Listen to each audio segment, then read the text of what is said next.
Salut tout le monde. Je m'appelle Noémie, j'ai 26 ans, et aujourd'hui je vais vous raconter une histoire de vengeance. Une vengeance petite, un peu mesquine, je l'avoue, mais tellement satisfaisante. Pour comprendre, il faut remonter à quelques années en arrière, quand je vivais encore à Orléans. À l'époque, ma vie était assez simple, et j'adorais ça. Je travaillais dans une boutique de bande dessinée en centre-ville. C'était pas juste un boulot pour moi, c'était une passion. Imaginez un petit magasin chaleureux, avec l'odeur du papier neuf qui flotte dans l'air, des étagères qui craquent sous le poids des mangas, des comics, des romans graphiques. C'était mon sanctuaire. J'avais grandi avec ça. Mes parents, n'étaient pas de grands lecteurs, mais mon oncle, lui, était un fan absolu. C'est lui qui m'a mis mon premier Astérix entre les mains, puis mon premier Spider-Man, et ça a été une révélation. Pour moi, ces histoires n'étaient pas juste des dessins, c'étaient des portes vers d'autres mondes. Mon quotidien, était ça.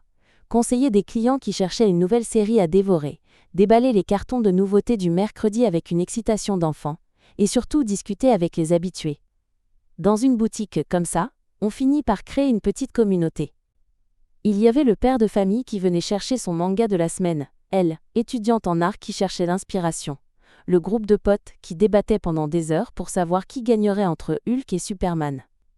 Je les connaissais tous, et j'aimais cette ambiance.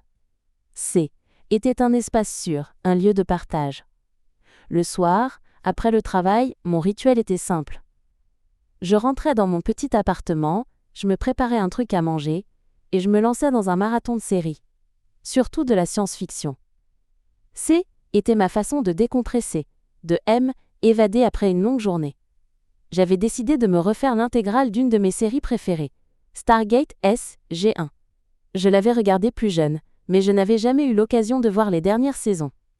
J'étais super excitée à l'idée de découvrir enfin la fin, sans aucune interruption, sans rien savoir à l'avance.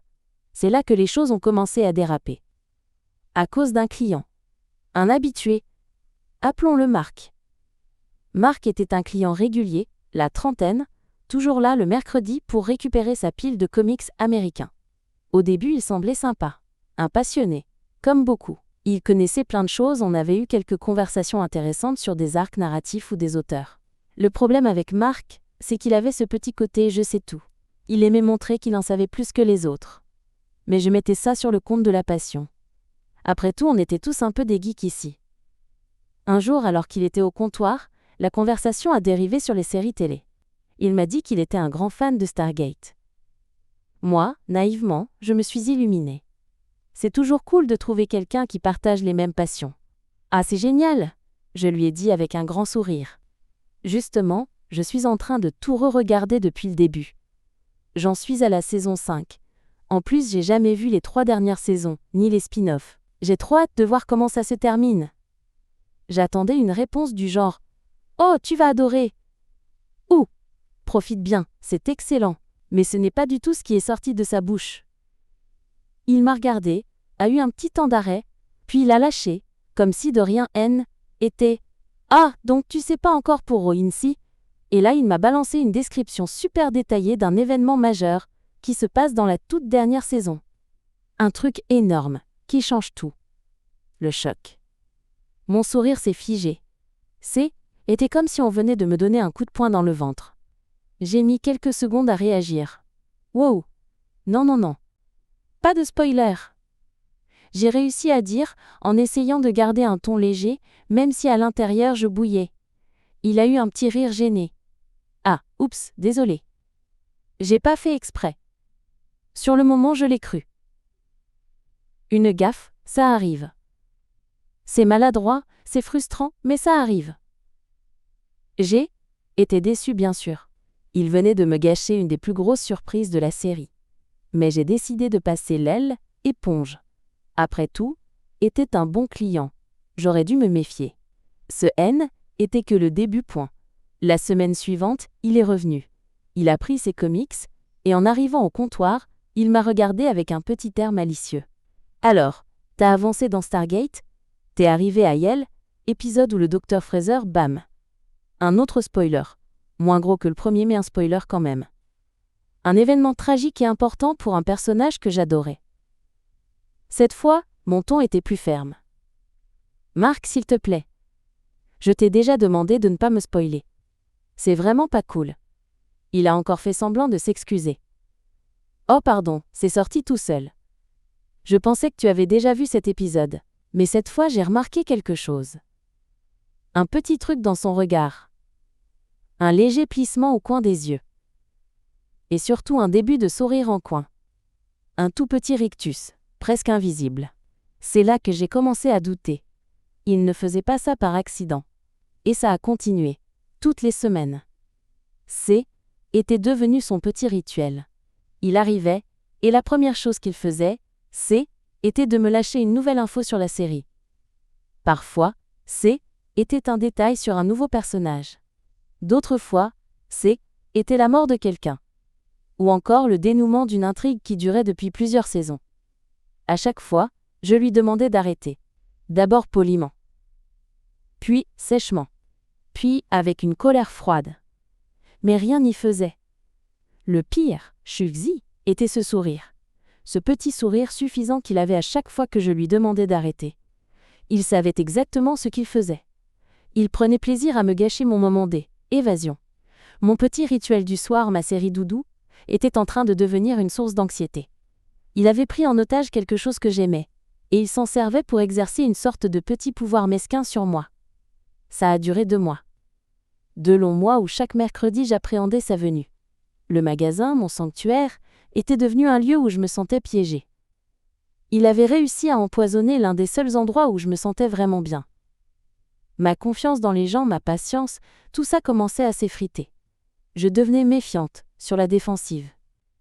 J'en étais arrivée à un point où je ne regardais même plus la série, parce que la simple idée de la lancer me rappelait sa tête et son sourire narquois. Il avait gagné. Il avait réussi à me voler mon plaisir. Et puis, il y a eu le déclic. Le moment où la coupe a débordé. C était un mardi soir. J'avais passé une journée pourrie, un problème de livraison, des clients impatients, la fatigue accumulée. Je suis rentrée chez moi complètement vidée. Tout ce que je voulais, était m'affaler sur mon canapé, oublier cette journée de merde et me perdre dans une galaxie lointaine. J'ai allumé la télé, prête à lancer un épisode de Stargate. Et là, une image mentale m'a frappée. Le visage de Marc, avec son sourire de merde. Et la pensée. Demain, il sera là. Et il va encore tout gâcher. Une vague de colère pure, glaciale, m'a envahi. Ce haine était plus de la frustration. C était de la rage. J'ai réalisé que ce haine était pas qu'une histoire de série télé. C était une question de respect. Ce type entrait dans mon lieu de travail, mon espace, et se permettait de me manquer de respect délibérément, semaine après semaine, juste pour son petit plaisir personnel. C était du harcèlement, à petite échelle, mais c'en était. Il se sentait puissant parce qu'il pensait que je ne pouvais rien faire. J était la gentille vendeuse, toujours souriante, toujours serviable. Il me voyait comme une cible facile. Ce soir-là, quelque chose a changé en moi. La Noémie patiente et compréhensive a laissé la place à une autre Noémie. Une Noémie qui en avait marre. Marre de subir, marre de se taire. Assise dans le noir de mon salon, j'ai fixé l'écran éteint de ma télé, et j'ai commencé à réfléchir. Il voulait jouer avec le savoir ? Il aimait avoir l'information que l'autre n'a pas ? Très bien. On allait jouer à son jeu. Mais sur mon terrain. Le plan qui a germé dans mon esprit était d'une simplicité diabolique. Il venait toutes les semaines acheter des comics. Et moi ? Je travaillais dans la boutique. Je lisais tout. Absolument tout ce qui sortait chez Marvel et DC, et même plus. Je lisais les nouveautés, avant même qu'elles ne soient mises en rayon. J'avais un pouvoir bien plus grand que le sien. Le pouvoir de connaître toutes les fins. Un sourire a commencé à se dessiner sur mes lèvres. Pas un sourire joyeux. Un sourire froid. Déterminé. Le lendemain, Marc allait avoir une surprise. Le mercredi est arrivé. J était étrangement calme. Pas de stress, pas d'appréhension. Juste une sorte de concentration glaciale. J'ai fait mon travail comme d'habitude. J'ai discuté avec les autres clients. Et puis, la porte s'est ouverte. Était lui. Il est entré, m'a jeté un petit regard arrogant, et est allé directement vers le rayon des nouveautés. Il a pris sa pile de comics qu'il avait commandée. Une bonne dizaine de titres. Batman, X-Men, Avengers, la totale. Il est arrivé au comptoir, a posé sa pile devant moi. Le moment que j'attendais. Ça ira avec ça ? J'ai demandé, ma voix parfaitement neutre. Ouais, ce sera tout. J'ai scanné ses articles. Je lui ai annoncé le prix. Il a payé par carte, sans contact. Tout se déroulait normalement. Il attendait que je lui mette ses comics dans un sac. C'est là que j'ai dévié du script. Au lieu de prendre un sac, j'ai pris la pile de comics.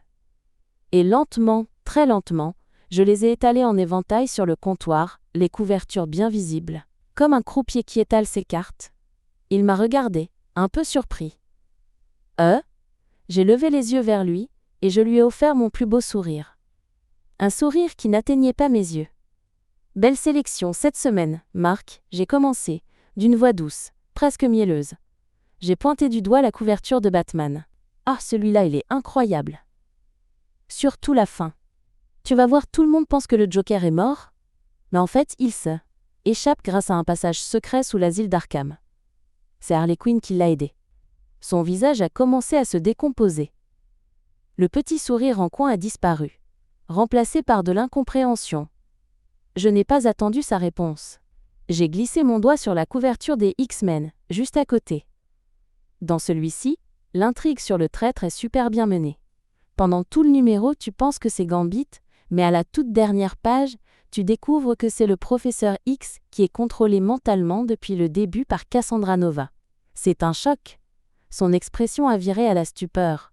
Sa bouche s'est entr'ouverte. Il a commencé à bégayer. « Eh mais qu'est-ce que tu fais ? Arrête !»